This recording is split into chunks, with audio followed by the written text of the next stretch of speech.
Well, that's because his dream became his nightmare because you have to be asleep in order to receive this dream. That's, what does America sell you on? The American dream. Exactly. And you have to be asleep to receive a dream. Now, if you woke and you receive some type of vision, as they call it, the difference between a dream and a vision happens while you're awoke. Meaning, as I'm sitting here in front of you, conscious and awoke, I'll get a flash in my mind about something that's about to happen. But I'm woke while I'm receiving it. That's a vision. But if I'm asleep, let's say for the night, in my bed, taking a nap, whatever, that's when you receive a dream. When you're actually asleep.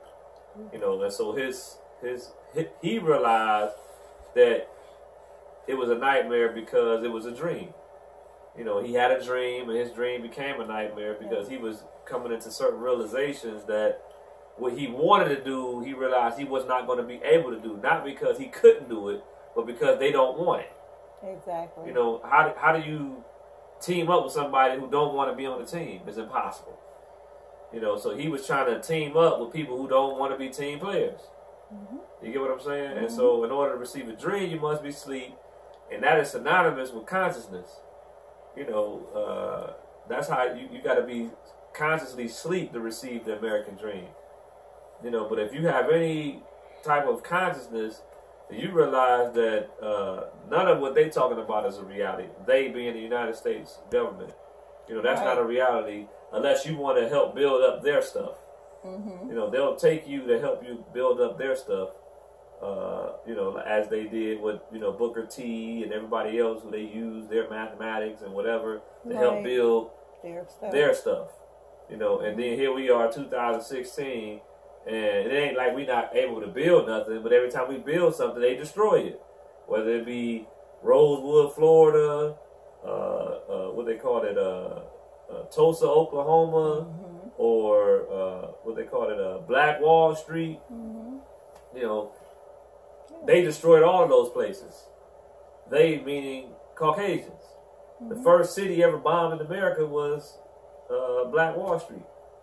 That's right. Where the sheriff was dropping sticks of dynamite out of a plane onto buildings with people in it in America. Yeah, they never talk about that. That's the first time a bomb, if you will, or something that explodes was dropped out of a plane on civilians in the U.S. was when they did it to us. And then they did it again with the MOVE group. Sure did. In the middle of a neighborhood. What was that? That's in the 70s. In the 70s. Killed children. People that was farming. Who didn't want to be a part of their government, but they were still U.S. citizens. So that's what's always the problem. As long as you got that tag on you, showing that you're their property, then that's a problem. And this is why we have a naturalization process to legally remove that tag off of you. Wow. You get what I'm saying? Yes. Because what they'll do is they'll say, yeah, you're trying to do your own thing, but you're a United States citizen, and we don't authorize that. And so we're going to chastise you for trying to do that. Because you're one of ours. You get what I'm saying? And as you being one of ours, we have a right to do what we're doing. Even if they don't have a right to do it. And then they'll come back like they did with Martin Luther King, and then they'll say, I'm sorry. But everybody's dead now. Children are dead. The leaders are dead. The movement is dead. And now they're sorry. Well, I'm sorry. Sorry doesn't cut it anymore. So anybody who's stupid enough to want to be a part of that, and I definitely mean stupid. But you got to be real stupid to want to be a part of the United States government. You get what I'm saying? Because they do not want our hand in it. That's why they said it was built for white men and white men only. That was during Lincoln's time when they was talking about that. That's true. That this country was built for the benefit of white men. That's right. You get what I'm saying? And with his white woman not included. So as time progressed, then she had to fight for rights amongst her own species. And then you had our sisters jumping in the middle of it thinking they got to be independent. Independent from who? We never tried to suppress you. I mean, those brothers and sisters who are in their right mind. You get what I'm saying? Who have not been Europeanized. Mm-hmm. You know, and feel like, you know, you don't have a say so, you're not valued, you don't have a voice. We've never treated our women like that. She's always been a pillar in the community. You know, a serious pillar, the backbone. You know, the structure. You know, without the woman, you have nothing. And that's why even today, everything that the so-called rappers and the people who got the money are doing is to please the women.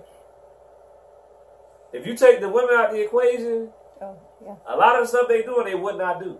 Mm-mm. But because they have women who don't have knowledge of self, then they are able to do what they want with these women as if they're expendable. Because she sets the tone. And if she make it where it's easy, then hell, it's easy. But if she make it where it's difficult, then he's going to have to get educated so that he can bring down this barrier of difficulty. Right. Through proper education, through knowledge. Because if she set these parameters and he don't have what it takes to get these parameters, he's going to go out and find these things to get the parameters taken care of. Like what Jay-Z say. I think it was the song he did with R. Kelly where he said the reason why they do it is for the power of the P-U-S-S-Y. So everything they do is for her. That's why he want to have the best car. Not because he care about a car. He don't care nothing about no car so far as he want to get from place to place. But he want the Mercedes, or he want the nice rims, or he want something that look like it's some money involved because he want to please her. He want her looking. He want her to look at him and be like, oh, he's somebody. Not because he knows something, but because he got something. Exactly. And what he has is really nothing. It's an illusion that he has something. Because I was told from the elders in my family that a fool and his money will soon part. You know, and you can see that as evident. Whether they're an NBA player or they hit the lottery, these people end up having no money, no wealth years later. That's true. You know, very few of them can hold on to their money. And I'm talking about millions of dollars go through their hands or through their avenues of communication. You know, but everything he does is for her. So if she get right, he get right. And that's why the Honorable Elijah Muhammad wanted to clean up the community. Get her back thinking right. Right. You know, but we don't hold our women as a second class citizen. According to our Constitution, in our government, women are equal in our government. So there's no position in our government that a man has that a woman can't have. You get what I'm saying? She's equal in all things that we have to bring forward. You know, if she wants to participate and she's qualified, then she can participate. Bottom line. Okay, so moving on now to a more extreme solution. Malcolm X, for the foremost, was also nonviolent. To those who were nonviolent against him and the nation, he believed in confronting the Moorish problem in America one-on-one, or eye for an eye. One of the meetings held with the brothers, he talked about the African people on the continent. And I quote, and I have to quote this because I found it very interesting, that was one of the reasons why he had went to Africa. And I never knew that until recently. So as I quote, just think about the question that I'm going to ask you that's going to come behind this. So Malcolm X stated, and I'm quoting, "Our African brothers on the continent have gained their independence faster than we have here in the land of the free. They have also gained recognition and respect as human beings, even after colonization, exploitation, oppression, discrimination, and segregation, and all other types of Asians." He also stated in this meeting that the reason he went to Africa was to find out how they did it.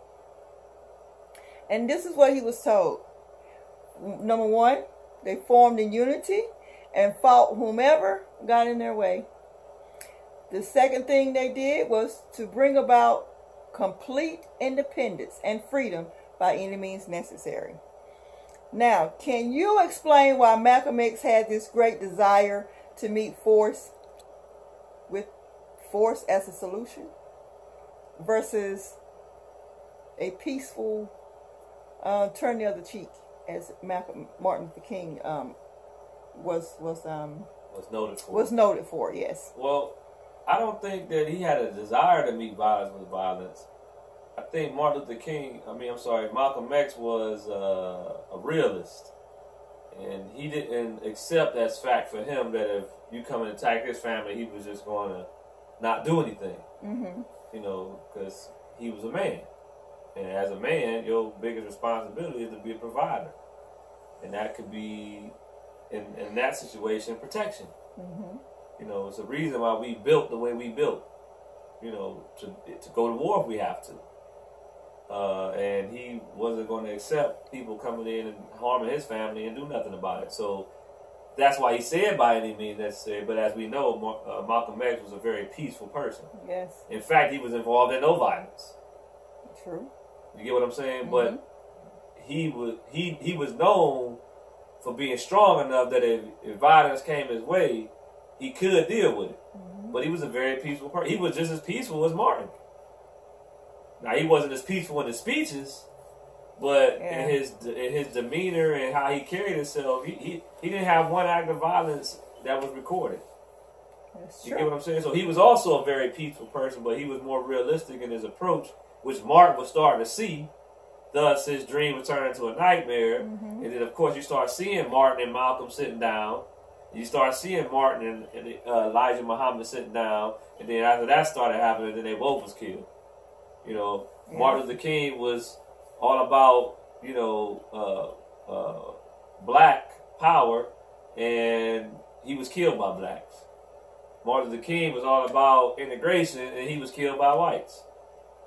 So the problem is going to be, like he said when he went to Africa, any and everybody who gets in your way. That's why in our Constitution it states that we are willing to defend. The Wabi Moors are willing to defend themselves against any foe, foreign or domestic. Mm-hmm. So even if the black devil decide he want to rise up, then we got to take his head. Yeah. Because he's not one of us. He's the devil. Exactly. And I don't mean devil as in a religious context. I mean a mischief maker, a troublemaker, a deceiver, a con man. Mm-hmm. Somebody who's bringing about something that's not conducive to growth.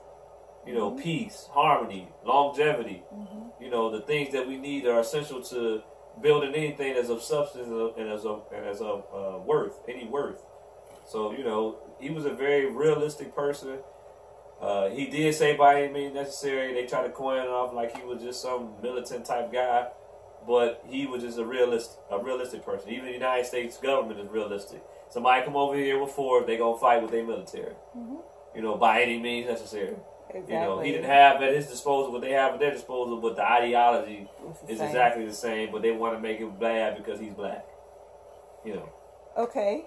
One other question before we leave Malcolm X. On his pilgrims, when he came back from Mecca, they say he was a changed man. He now see, that the white man, blue-eyed devil, is not this, is not that, per se.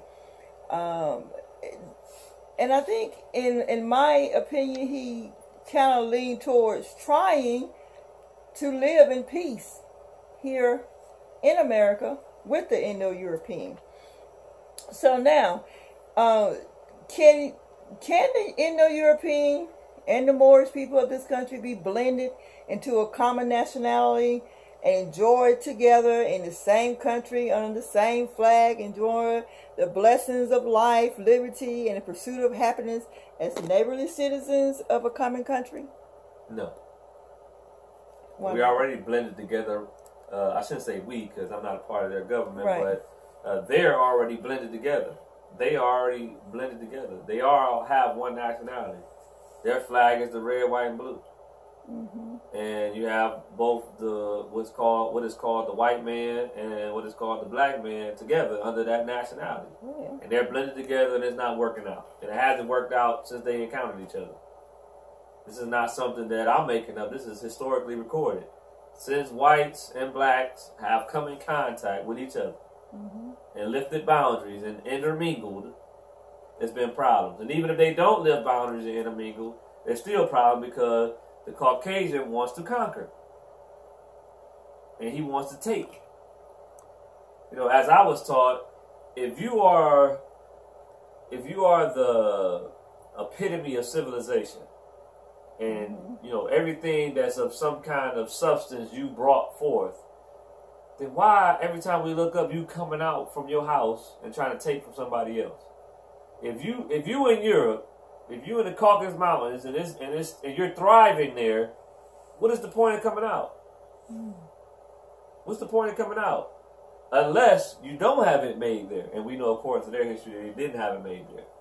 You know, famine, wars, chaos, monarchy, black plague. I mean, you name it. They was dealing with all kinds of stuff. They had to get the hell out, and they got out quick. And they wanted to get where we were at, and they did.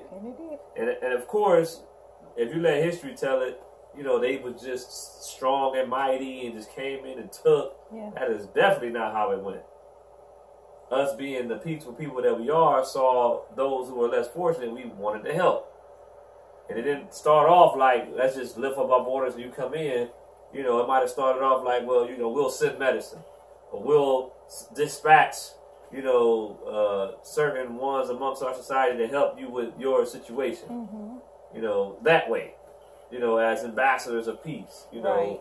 But once we started to allow them to come into society, they started looking around and they wanted what we had. You know, the same thing that happened when they came over here and met us as Native Americans. They, you know, saw that we had gold and we didn't care about the gold in the ground because it wasn't that important to us. We cared more about people. They care about material. And gold is only as important as people make it. You know, it's not as important as crops because you can't eat gold. That's right. And some people that when you can buy food with gold, yeah, you can buy food with gold, but that's only because the person who you're giving it to might see it as something that's valued. Suppose they don't see it as valuable. Suppose they don't want your gold. Suppose they want something else, like your wife. You know, yeah, I see you got the gold, but I'm not really interested in that. How about her? If you're hungry enough, you got to ask yourself, am I willing to do that? And that's a realistic mindset insofar as the gold is only important because people made it important. But food is what's important. Resources is what's important. And like Hillary Clinton said when she was at the little convention and they was talking about Black Lives Matter and she was talking about bringing, you know, black folks to heal and all this other kind of rhetoric. She was saying, I don't, you know, they asked her about changing hearts. She said, I don't believe in changing hearts. I believe that you allocate resources or you change the redistribution of resources. Meaning, what is a resource? Water, food, shelter, medicine. These are resources. And when you can allocate who gets it and who don't, you know, then you really are in charge. And this is what we're dealing with our brothers and sisters in Africa. You know, they got plenty of bright people, but they got a different fight like we got a different fight. They got a fight over there like we got a fight over here. But it's the same fight. It's them. It is. Every time we look up, it's them. You know, now I'll say, well, what about this invention that they got called black on black crime? You know, as if that's even real. You know, statistically, people who are around each other, if they have a problem around each other, then they dispute it. You know, that could lead to be violent. You know, you don't ever hear white on white crime, but do white people kill white people? All the time. You know, but you only hear about what they're calling black on black crime. What about what about white on white crime? What about when your children want to put on trench coats and go kill everybody in school? You know, what about when your people want to go and bomb a federal building and kill hundreds of white people and some blacks? Now, they weren't trying to kill blacks. They were trying to kill the government. Just so happened blacks are in there working. You know, so that's why we was taught, come out of her. You know, the reason why our children are getting affected by it is because they're there. We brought it up to have our own schools and do our own thing. You know, what you think government is about? but we keep going to them because they are the source of power. And so far as if you're in that government, if you're in the United States government, then you're looking at them as the solution to a problem. I mean, they have the resources. Right. So you want them to share some. And they said, well, maybe. Not today, though. Come back in 20 years. You know, think about it. When they freed the so-called slaves that they kidnapped, how long did it take for civil rights? Took a long time. Another 100 years. You know, and it wasn't like that was easy. We talk about people that was lynched, bit by dogs, hosed down, jailed, billy club, you know, ostracized, go in the back door, whites only. You know, we had to go through all that as a people to get what they call the civil rights, which still didn't solve no problem, because the problem is them, is their government. And once we come out, you know, then that's when we'll see a true change in what's really happening here in America. When what they're calling the black man is standing on his own with his black woman, you know, and the black woman standing on her own with her black man, as they're called. And I'm saying black because some people recognize that term. I don't want to get caught up in terminology. Well, we're not black, we're not. You know, I'm trying to make it where everybody can understand what we mean. You know, black, and there are people in the United States who call themselves black because of the code system that was invented by, again, the European, the casting system. You know, white, black, Indian, etc. Right. You know, that was invented. You know, and then you just check a box. But they could do that. That's their government. They could create it and they can take it away. Of course, that's true, because President Obama just signed into law the removal of the word Negro and Indian out of the books, per se. And that's because those are derogatory terms. Well, Indian is considered to be a derogatory term to some people who are rose above the word black, which is an adjective, a description, you know, not a noun. Right. Some people are now starting to see black as derogatory, you know, but we can embrace that too once we get the right knowledge on it. Like before, I used to hear people say, well, don't say nigga. Nigga means somebody who ain't educated. Nigga means somebody who hang their pants on their ass. Yeah. You know, nigga means everything but what nigga meant. Right, that's right. Nigga, as they call it, comes from negra or negro, which is a Spanish, which came from the Latin, which is the Greek, which means Neger, which means black-skinned person. So it was just people describing another group of people from their tongue. Right. That's what it was. You know, so it had nothing. It didn't mean you didn't know nothing. It didn't mean you was ignorant. It meant that you were from a specific family. You know, what they're calling the Negro today, or the black man today, or the African American today. I mean, our people are the only people who they can keep reclassifying their race. One minute they can be Negro. Then the next thing you know, the government is saying, oh, no, they're colored. Then, no, the government is saying, no, they're black. Then the government is saying, no, well, they're African American. You know, how can you keep changing the person's race? Without no input from them. Well, this is part of the games they play. You know, and that ties into other things dealing, you know, with who and what we really are on record as Moors. You know, and the word Moor, you know, from Moreno or Morena, you know, which means black, dealing with supreme blackness, as in the cosmos. Right. You know, not the color. Negro. Negro is the color. Right. Moreno or Morena is dealing with the state, the supreme balancement of blackness, like out there. The blackness that always was, that always is. You can't go nowhere in space where blackness stops. You know, that was that's how we identify ourselves with that, not, you know, this color. You know, so this is something that we was taught through the teachings of, you know, Dr. Malachi Z. York. You know, how our people meant Moreno and Morena, which they don't use as much now. Now they say Negrito or Negrita. You know, they gave that the respect and flipped it, and that's just like saying nigga. They don't really say Moreno or Morena. You know, and They had a song back in the 90s. I don't remember who started it, but they had a song like Morena, Morena, you know. But people singing didn't really know what they were saying. You get what I'm saying? But that used to be the respect. And not negrita or negrito or negro or negra.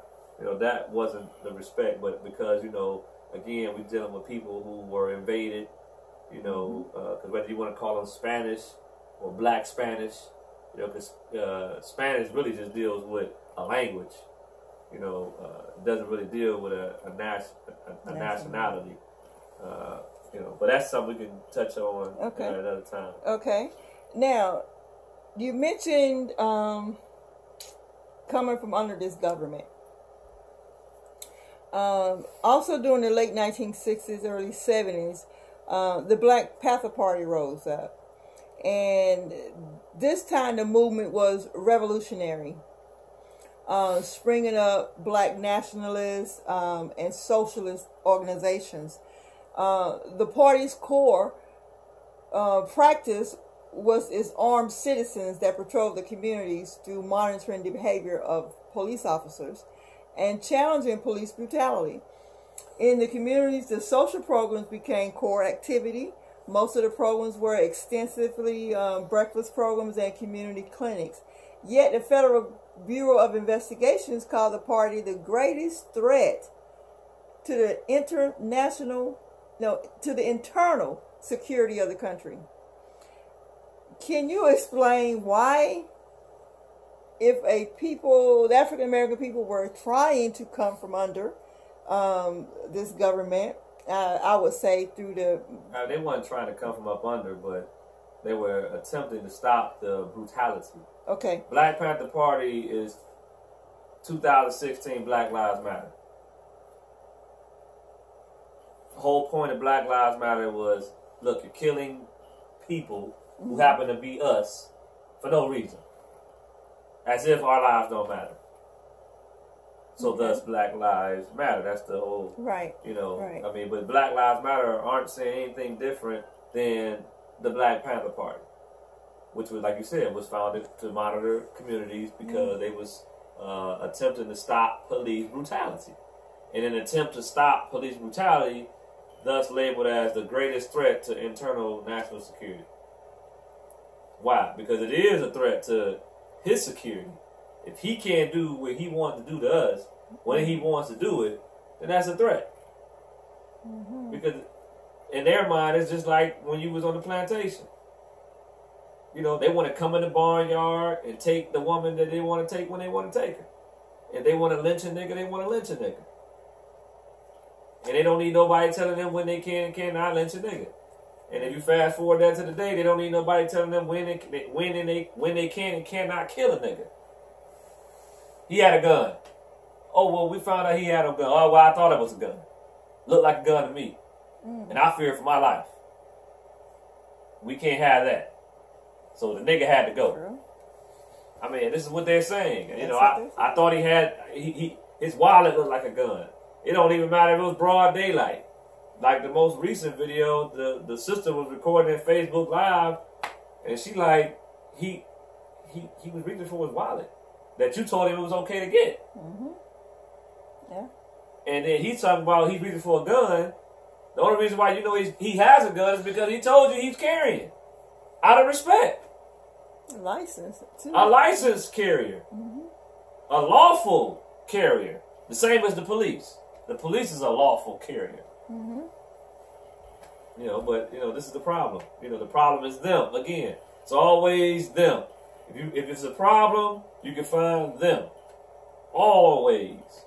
And like I said, you know, some people going to see it as a racist statement as they define racism. You know, because we don't define racism the same way. But according to them, racism means hate. Okay, so fine, let's deal with it that way. It's always a problem with them. You know, they're the ones doing the massive killings. They're the ones doing the lynching.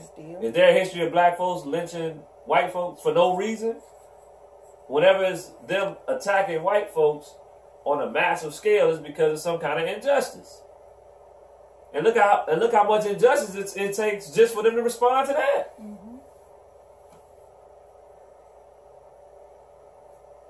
That is true. Even today. Okay, so I think we're kind of running out of time, but let me try to get this last question in on the Black Panther Party, which is still in existence today under the new Black Panther Party. May not be as revolutionary, but nevertheless they still exist today.